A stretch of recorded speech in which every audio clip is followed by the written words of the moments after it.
नमस्कार, आप देख रहे हैं प्रायिकता संदेश और मैं हूं आपके साथ कौशलेंद्र यादव। औरंगाबाद जिले के समाहरणालय में महान समाज सुधारक, कानूनविद, संविधान निर्माता डॉक्टर भीमराव अंबेडकर जी को बामसेब के द्वारा 64वें महापरिनिर्वाण दिवस मनाया गया है। नेताओं ने कहा कि बाबा साहब का विचार करोड़ों लोगों को प्रेरणा देते हैं और बाबा साहब करोड़ों वंचितों के मुक्तिदाता थे। आगे क्या कुछ कहा, देखें हमारी रिपोर्ट। विश्व रत्न बोधिसत्व डॉक्टर बाबा साहब अम्बेडकर के 64वें महापरिनिर्वाण दिवस के अवसर पर विनम्र अभिवादन करता हूं और सभी साथियों को क्रांतिकारी अभिवादन। जय भीम, जय मूल निवासी करता हूं। मित्रों, बाबा साहब अम्बेडकर का आज ये परिनिर्वाण दिवस है, तो मूल निवासी बहुजन समाज के लोगों को परिनिर्वाण दिवस के साथ साथ आज हमें संकल्प दिवस के तौर पर मनाने की जरूरत है।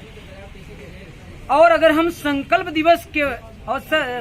दिवस करते हैं या संकल्प दिवस नाम से इकट्ठा होते हैं, तब जाकर आज हम लोग इस अवसर पर संकल्प ले सकते हैं। और ये दिन है संकल्प लेने की, क्योंकि 6 दिसंबर 1956 को डॉक्टर बाबा साहब अम्बेडकर के परिनिर्वाण हो गया।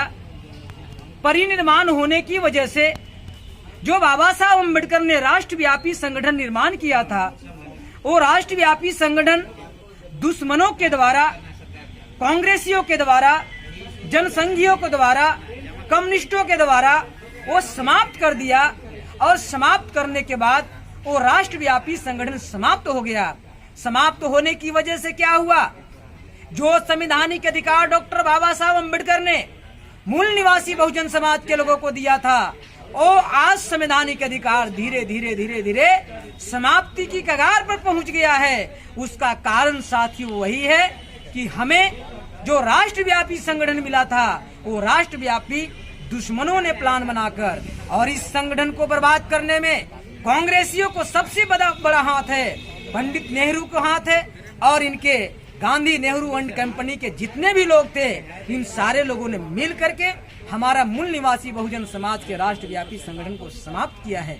लेकिन हमारे समाज में कुछ ऐसे महापुरुष पैदा हुए, मान्यवर काशीराम साहब, डीके खबरडे साहब, दीना भाना साहब, इन लोगों ने जो राष्ट्रव्यापी संगठन दुश्मनों ने समाप्त कर दिया था। 6 दिसंबर इसी दिन, आज के ही दिन मान्यवर काशीराम साहब ने, खबरडे साहब ने, दीना भाना ने आज के ही दिन संकल्प लिया। और संकल्प लेने के बाद 6 दिसंबर 1978 को बामसेब नामक संगठन की स्थापना किया। और उन लोगों ने संकल्प किया था, जो हमारा राष्ट्रव्यापी आंदोलन को समाप्त कर दिया दुश्मनों ने, फिर से हम राष्ट्रव्यापी आंदोलन और राष्ट्रव्यापी संगठन खड़ा करेंगे।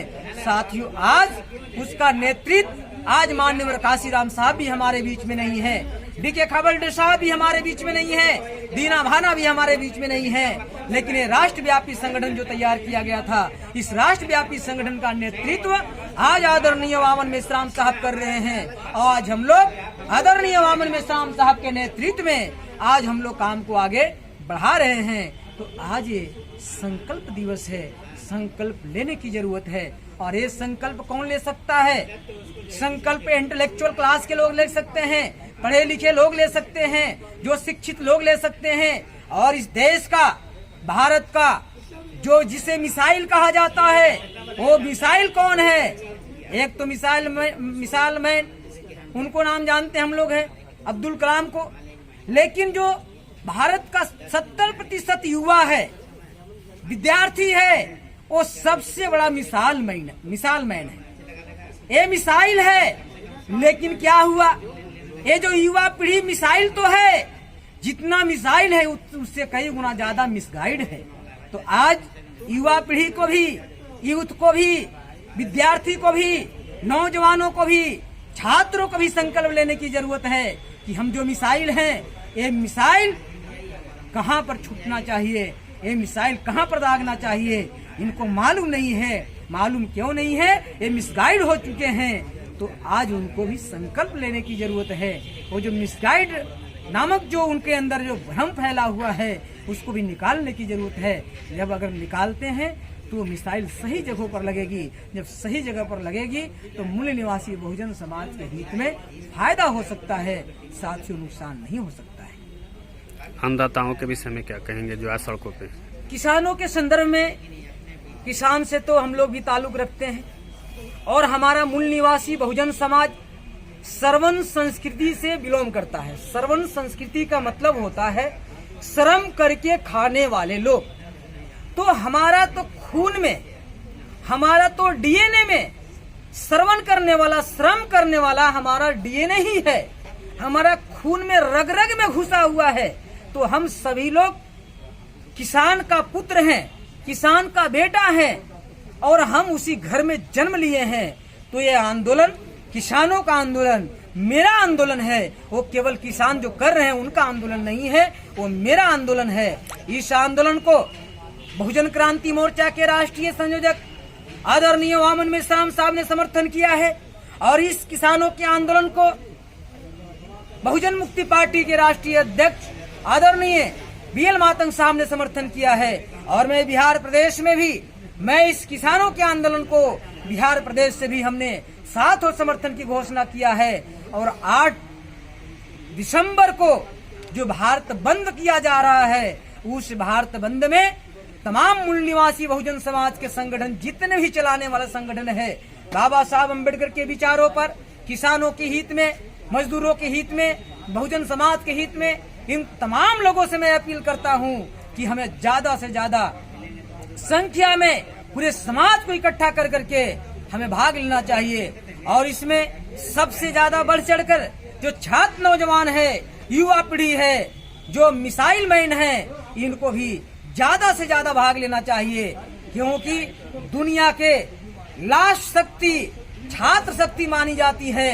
अगर देश या सरकार या दुश्मन किसी से नहीं संभलता है, नहीं सुधरता है, तो इसलिए कहा गया है लास्ट शक्ति छात्र शक्ति है। आप छात्रों को भिड़ा दीजिए, नवयुवक को भिड़ा दीजिए, दुनिया की हर समस्या के समाधान कर सकते हैं। इतना इनके अंदर पोटेंशियल है, इतना इनके अंदर शक्ति है, इतना इनके अंदर पावर है।